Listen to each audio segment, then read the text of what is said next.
Durante la mayor parte de la historia de la humanidad, la guerra fue brutal, pero barata. No moralmente barata, sino logísticamente barata.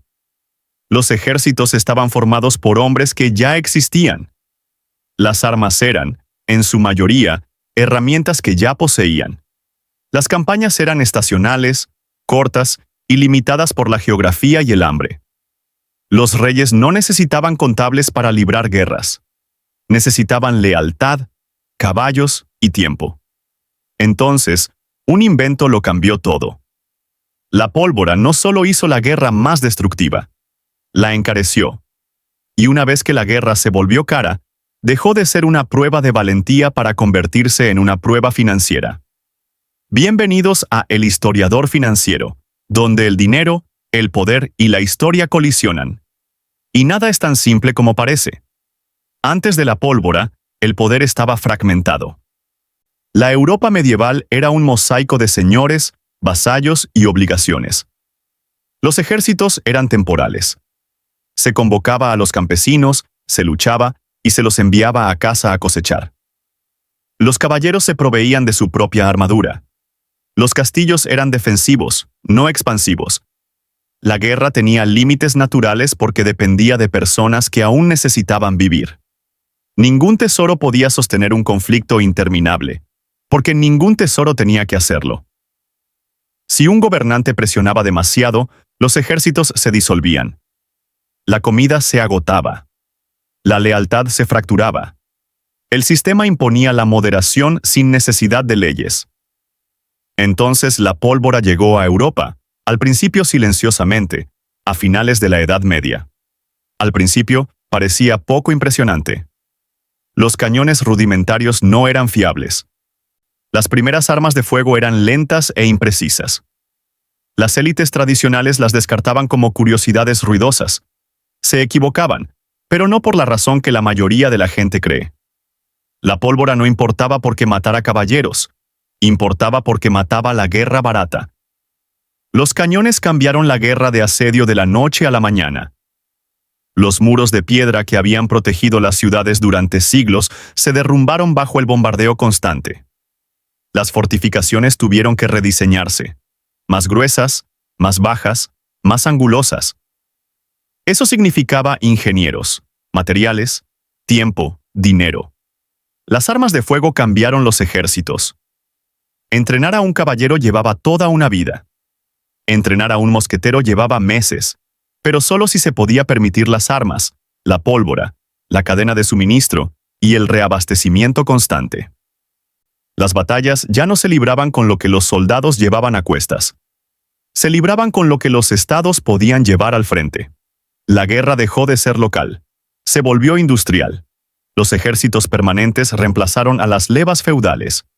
Los soldados ya no eran agricultores que luchaban ocasionalmente.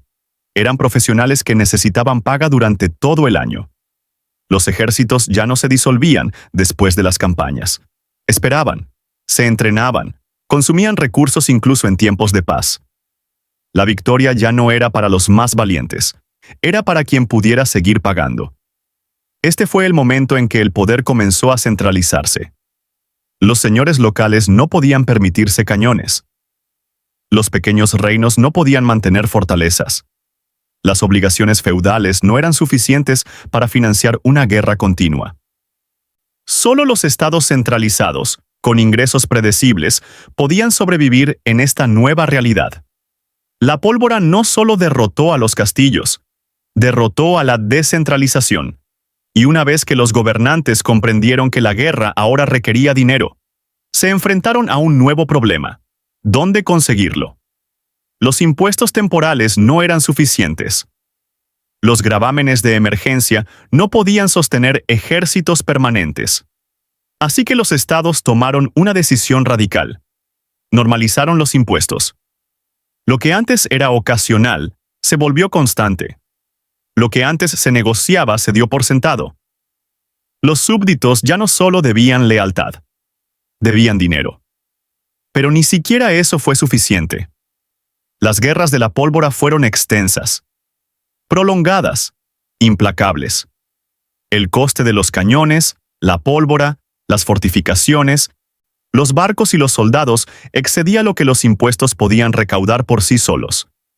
Así que los gobiernos recurrieron al endeudamiento.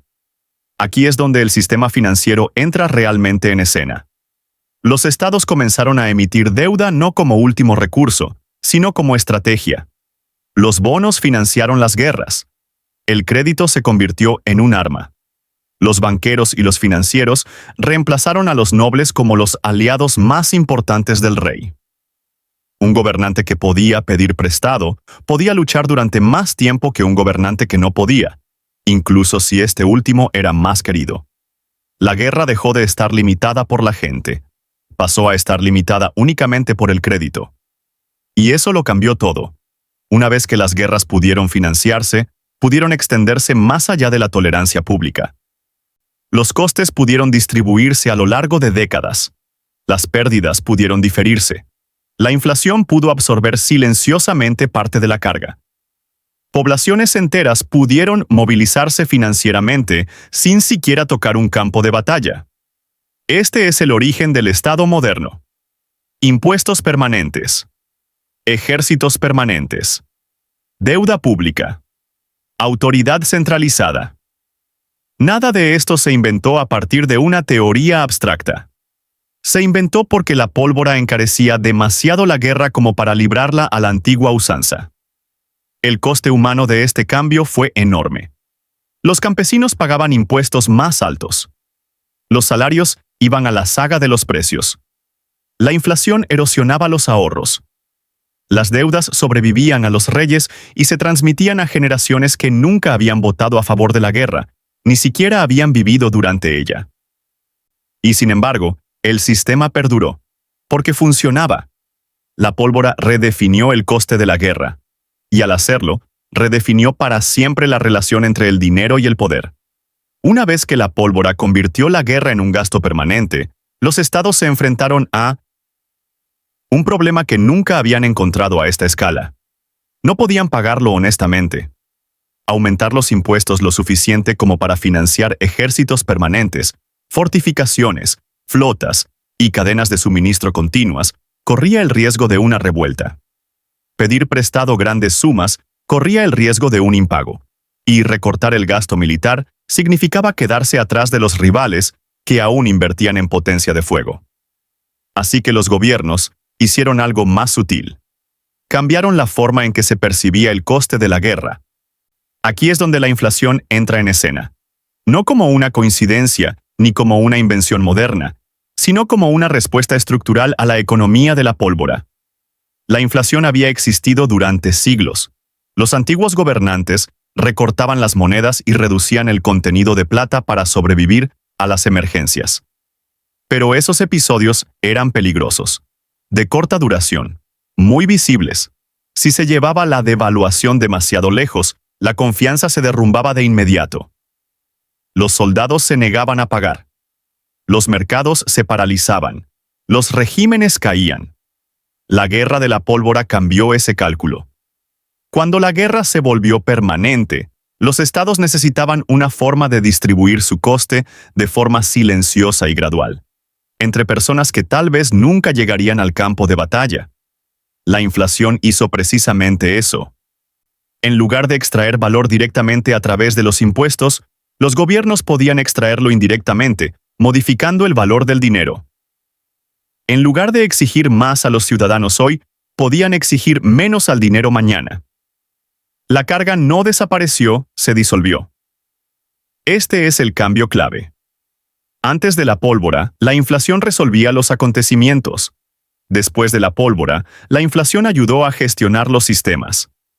Las guerras de pólvora no eran crisis breves, eran pérdidas sostenidas. Los cañones no solo necesitaban construirse una vez, sino que necesitaban un reemplazo constante. La pólvora se estropeaba. Las armas se desgastaban. Las fortalezas requerían mantenimiento incluso en tiempos de paz. Los ejércitos consumían recursos cada día que existían. Los impuestos por sí solos no podían mantener el ritmo. La deuda salvó la brecha, pero la deuda trajo consigo su propio problema, el reembolso. La inflación también resolvió eso silenciosamente. Cuando los precios suben, el valor real de la deuda disminuye. Los gobiernos aprendieron, lentamente al principio, luego deliberadamente, que una inflación moderada reducía la carga de guerras pasadas sin forzar impagos explícitos. Los acreedores recibían el pago en términos nominales, pero con un poder adquisitivo reducido. La reacción política fue silenciada. El mecanismo era invisible para la mayoría. La guerra, financiada de esta manera, se volvió socialmente viable. Por eso la inflación se vuelve persistente en los estados de la era de la pólvora. No explosiva, no hiperinflación, que todavía destruye regímenes, sino erosión constante. Suficiente para aliviar la presión. Suficiente para ganar tiempo. Suficiente para mantener el sistema en funcionamiento.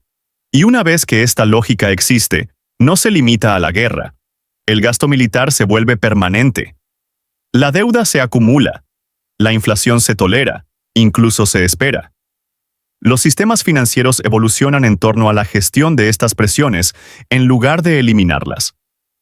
Las autoridades centrales obtienen más control, no menos, porque la coordinación es necesaria para mantener la estabilidad del sistema. Este es el verdadero legado de la economía de la pólvora. No solo guerras más grandes, sino guerra financiarizada. La violencia ya no necesitaba consentimiento inmediato. Necesitaba liquidez. La resistencia política podía superarse. Los costos podían posponerse. El sacrificio podía generalizarse en lugar de ser selectivo. Y esto transformó la sociedad. Quienes nunca lucharon seguían pagando. Los ahorros perdieron valor silenciosamente. Los salarios se quedaron rezagados respecto a los precios. Generaciones enteras heredaron obligaciones creadas por conflictos por los que nunca votaron. El vínculo entre la guerra y la vida cotidiana se debilitó, no porque la guerra importara menos, sino porque su costo se difundió. Por eso los estados modernos se sienten tan duraderos. Hoy, la guerra moderna ya no está limitada por la mano de obra. Está limitada por los presupuestos. Portaaviones, satélites, sistemas cibernéticos, redes logísticas. Estos son compromisos tanto financieros como militares. Y al igual que en la era de la pólvora, la pregunta no es quién lucha mejor, es quién puede permitirse seguir luchando. La incómoda verdad es que la moderación rara vez proviene solo de la moral. Proviene del costo. Cuando el costo se absorbe, se difiere o se disfraza mediante las finanzas, la moderación se debilita. Esto no significa que la guerra sea inevitable. Significa que la guerra es estructural. Vive dentro de sistemas diseñados para hacerla sostenible. Y mientras esos sistemas existan, la relación entre el dinero y la violencia seguirá siendo estrecha, incluso cuando el campo de batalla parezca lejano. Por eso, las discusiones sobre la deuda, la inflación y las finanzas públicas nunca pueden separarse de las discusiones sobre el poder. Estos no son conceptos económicos abstractos. Son herramientas que permiten a los estados proyectar fuerza sin un colapso inmediato. Son el legado de un mundo donde la pólvora enseñó a los gobernantes una lección brutal. Quien controla las finanzas, controla la resistencia. Entender esto no requiere cinismo. Requiere realismo. Así que, cuando la gente pregunta por qué los gobiernos se endeudan tanto, por qué los presupuestos militares parecen permanentes, por qué la inflación erosiona silenciosamente los ahorros, o por qué las guerras parecen desconectadas de la vida cotidiana, la respuesta no se esconde en los titulares recientes. Está enterrada a siglos de distancia, en el momento en que la tecnología hizo que la violencia fuera demasiado cara para gestionarla informalmente. La pólvora no solo cambió la guerra, cambió lo que el poder requería para existir. La lección aquí no es que la tecnología sea peligrosa ni que las finanzas sean corruptas. Es que los sistemas evolucionan en función de los costos que deben absorber. Cuando esos costos son lo suficientemente altos, transforman todo desde el principio, las instituciones, el dinero y las vidas que se viven en ellas. La historia no se repite, pero sí rima con brutal consistencia. Cuando la tecnología eleva el precio del poder, el dinero interviene para cerrar la brecha. Y una vez que ese puente existe, rara vez se desmantela. Si esto te dio una nueva perspectiva, suscríbete. La historia tiene las respuestas. Te mostraré dónde buscar.